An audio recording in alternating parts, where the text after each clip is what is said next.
हिंदी साहित्य BA प्रथम वर्ष प्रथम प्रश्न पत्र के अंतर्गत इन दिनों हम अयोध्या सिंह उपाध्याय हरिओद को पढ़ रहे हैं और पिछले वीडियो में हमने इनके जन्म परिवेश, शिक्षा दीक्षा, रचना संसार, भाषा शैली इत्यादि बिंदुओं पर विस्तार से चर्चा की थी। जिन विद्यार्थियों ने वो वीडियो नहीं देखा है वे अवश्य देख लें और इस चैनल को सब्सक्राइब कर लें, वीडियो को लाइक कर लें, शेयर कर लें। आज हम प्रारंभ करेंगे श्याम संदेश के सार से। तो सीधा हम चलते हैं श्याम संदेश के सारांश वाली स्लाइड पर।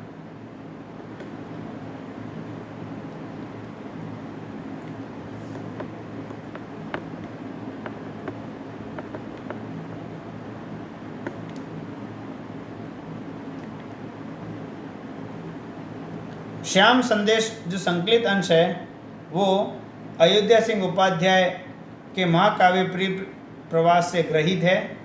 तो सबसे पहले हम श्याम संदेश के सार को जानेंगे, उसके बाद हम व्याख्या भाग प्रारंभ करेंगे। श्याम संदेश श्री कृष्ण एवं राधा के वियोग तप्त हृदय की भावनाओं की सुंदर मधुर व्यंजना है, जिसमें लोकोपकार, राष्ट्र सेवा, भारतीय संस्कृति की मर्यादा, आदर्श का सुंदर निर्वाह हुआ है। मंदाक्रांता एक संस्कृत का छंद है, वर्णवृत्त है, जिसके बारे में हम छंद अलंकार का टॉपिक जब पढ़ेंगे तब विस्तार से चर्चा करेंगे। मंदाक्रांता छंद में श्री कृष्ण का संदेश राधा को उद्धव सुनाते हुए कहते हैं कि हे राधा जी, आप परम सरल प्रेम की मूर्ति, मेरी प्राणों की आधार हो।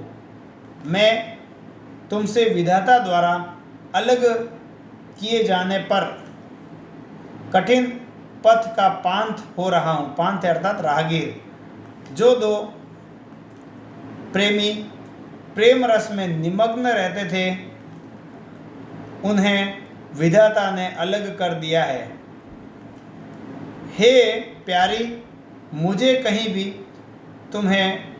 तुम्हारे बिना शांति प्रदान करने की ध्वनि नहीं सुनाई पड़ती। विधि के इस मर्म को समझना असंभव है, क्योंकि अगर हमारे मिलने के सारे संयोग असफल होते जाते हैं तो उसमें अवश्य कल्याण निहित है। होते जाते विफल यदि हैं सर्व संयोग सूत्र, तो होवेगा निहित इसमें श्रेय का बीज कोई। श्री कृष्ण जगत हितार्थ काम वासनाओं का भोग चाहते हैं, जिसमें कि वे सब कुछ उत्सर्ग कर सकें। वे अपनी अपनी आत्मा के उद्धार हेतु तप करने की बजाय जगत हित के लिए आत्मा का उत्सर्ग करना श्रेष्ठ मानते हैं। राधा को उपदेश है कि जो होता निरत तप में मुक्ति की कामना से आत्मार्थी है, न कह सकते हैं उसे आत्मत्यागी।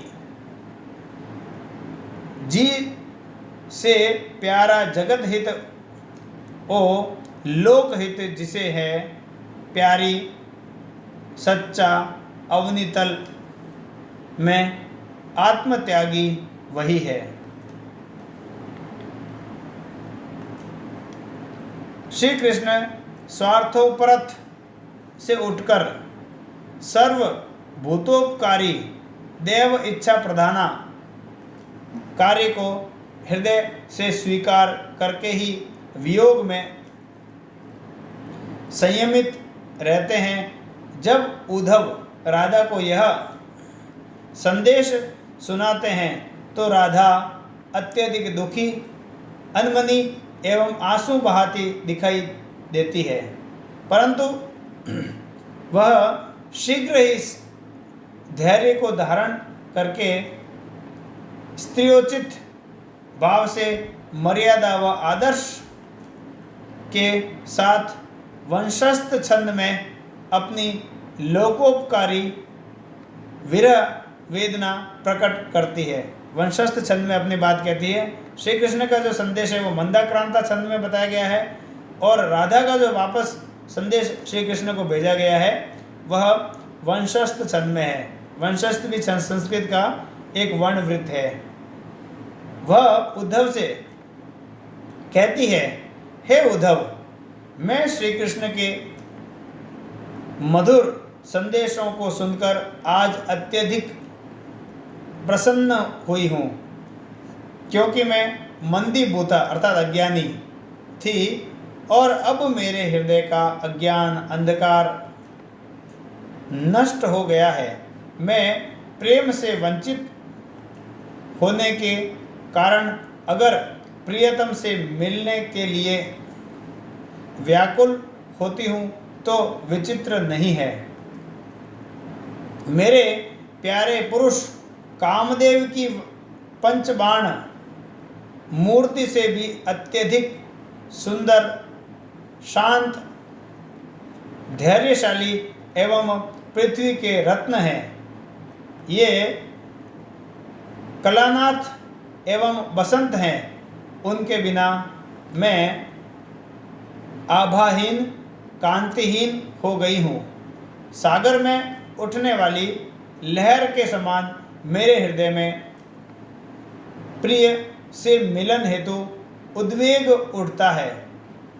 अगर मैं पक्षी होती तो उड़कर प्रिय के पास चली जाती। मैं अधिकतर निर्लिप्त रहती हूँ, किंतु श्याम की याद आते ही मेरा मन उनसे मिलने के लिए तड़प उठता है। हे उद्धव, संसार में रूप मोह के आकर्षण द्वारा उत्पन्न प्रेम की कार्यावली ही सुंदर व रमणीक है। रमणीक का मतलब भी सुंदरता से ही है। विचित्रताओं से भरा हुआ यह प्रेम ही यहाँ स्थायी एवं प्रधान है, अन्यथा सब दिखावा मात्र है। आपने भ्रमर गीत कहीं ना कहीं पढ़ा होगा, उसमें ज्ञान पर प्रेम की विजय को दिखाया गया है। तो इसी प्रकार का कुछ संदेश इसमें भी है। अतः श्री कृष्ण राधा का चिरंतन स्थायी प्रणय प्रिय प्रवास के श्याम संदेश में प्रकट हुआ है। इस प्रेम में कवि ने लोकहित, राष्ट्र सेवा, समाज सेवा, आदर्श मर्यादा का समावेश भी विरह की विभिन्न अवस्थाओं, दशाओं के साथ कर दिया है, जो प्रशंसनीय है। इसी वीडियो में हम श्याम संदेश की व्याख्याओं का भी श्री गणेश करेंगे। तो पहली व्याख्या हम देखते हैं श्याम संदेश, जो कि मंदाक्रांता छंद में है, जैसे मैंने आपको पहले बताया था। यहाँ पर पहले भाग में उद्धव श्री कृष्ण का संदेश राधा को और अन्य ब्रिजवासियों को सुनाते हैं। तो पहला पद हम पढ़ते हैं। प्राणाधारे परम सरले प्रेम की मूर्ति राधे, निर्माता ने पृथक तुमसे यों किया, क्यों मुझे है प्यारी आशा प्रिय मिलन की, नित्य है दूरी होगी, कैसे ऐसे कठिन पंथ का पांथ मैं हो रहा हूँ। ये पहला जो पद पढ़ा, इसकी हम व्याख्या देखते हैं। इसमें शब्द इस प्रकार के हैं जो बहुत सरल है, फिर भी प्राणाधारे का मतलब प्राणों को आधार प्रदान करने वाली पांथ का मतलब पथिक, जो मैं पहले आपको बता चुका हूँ। तो सीधा सीधा हम व्याख्या करते हैं, सब प्रसंग व्याख्या। पहले हम देखते हैं प्रसंग क्या है इसका।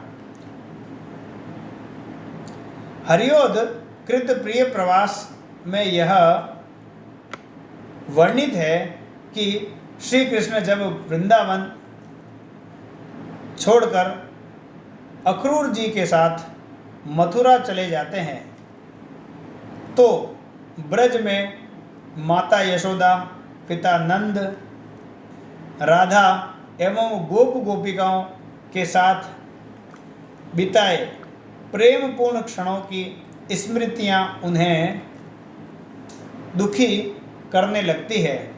ब्रज एवं वृंदावन की सुखद स्मृतियों सहित अपने प्रेम को सभी ब्रजवासियों में बांटने के लिए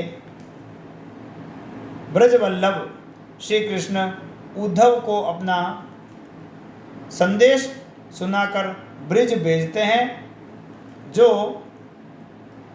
पंक्तियों में यानी इन पंक्तियों में राधा के विरह में दग्ध श्री कृष्ण ने अपने लोकहितकारी व्यापक दृष्टिकोण को अपनाते हुए अपनी स्थिति का चित्रण उद्धव के समक्ष किया है, जिसे वह राधा के पास जाकर हूबहू वर्णित कर रहे हैं।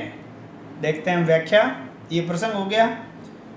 उद्धव श्री कृष्ण के हृदय में भरे राधा के असीम प्रेम का उद्घाटन करते हुए कह रहे हैं कि हे प्राणों को आधार प्रदान करने वाली, परम सरल स्वभाव वाली प्रेम की मूर्ति राधे, उस सृष्टि के निर्माणकर्ता ब्रह्मा विधाता ने मुझे तुमसे इस तरह से अलग कर दिया है कि अब मैं और तुम एक नहीं हो सकते। यहाँ पर आपने देखा होगा कि ये जो प्रिय प्रवास है या ये श्याम संदेश है, इसमें कृष्ण एक सामान्य पुरुष की तरह वर्णित किए गए हैं। एक ऐसे पुरुष जो कि बहुत सामान्य है लेकिन लोकोपकारक है, इसी प्रकार का चित्रण यहाँ पर आपको देखने को मिलेगा। यहाँ पर चमत्कारिक उनका व्यक्तित्व हमें देखने को नहीं मिलेगा, या ये कह सकते हैं कि दैवीय गुणों से युक्त जो उनकी विशेषताएं हैं, क्योंकि श्री कृष्ण स्वयं विष्णु के अवतार है, लेकिन यहाँ पर उनको एक सामान्य पुरुष के रूप में चित्रित किया गया है। आगे वो कहते हैं कि हे प्यारी राधे, मुझे प्रिय मिलन की नित्य आशा है, किंतु अगर यह दूरी होती तो मैं ऐसा प्रयास कभी नहीं करता जिससे अपना मिलन हो जाए, अर्थात हम दोनों एक दूसरे से इतने विलग और दूर हो चुके हैं कि विधाता की कृपा से कि चाहने पर भी एक नहीं हो पा रहे हैं। फिर भी मैं प्रिय मिलन की आशा में दृढ़ होकर विरह के इस कठिन मार्ग का राहगीर हो रहा हूँ कि कहीं प्रिय मिलन हो जाए, लेकिन यह असंभव हो रहा है।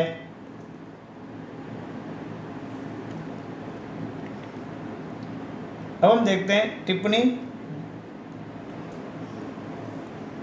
इसमें हम ये जानेंगे, हरियोध ने इन पंक्तियों में श्री कृष्ण के सात्विक विरह का चित्रण करके उन्हें सामान्य मनुष्य की भांति विरह दग्ध दिखाया है। दूसरा बिंदु ये है कि श्री कृष्ण की राधा के प्रति प्रेम की अनन्यता का सुंदर समावेश हुआ है। अगला बिंदु यानी तीसरा, क्रांता छंद में लिखित इस पद की भाषा सामासिक एवं संस्कृतनिष्ठ खड़ी बोली हिंदी है। और अगला बिंदु है छंदबद्ध होकर भी तुकांत के अभाव में यह पद स्वच्छंद वृत्ति का परिचायक है।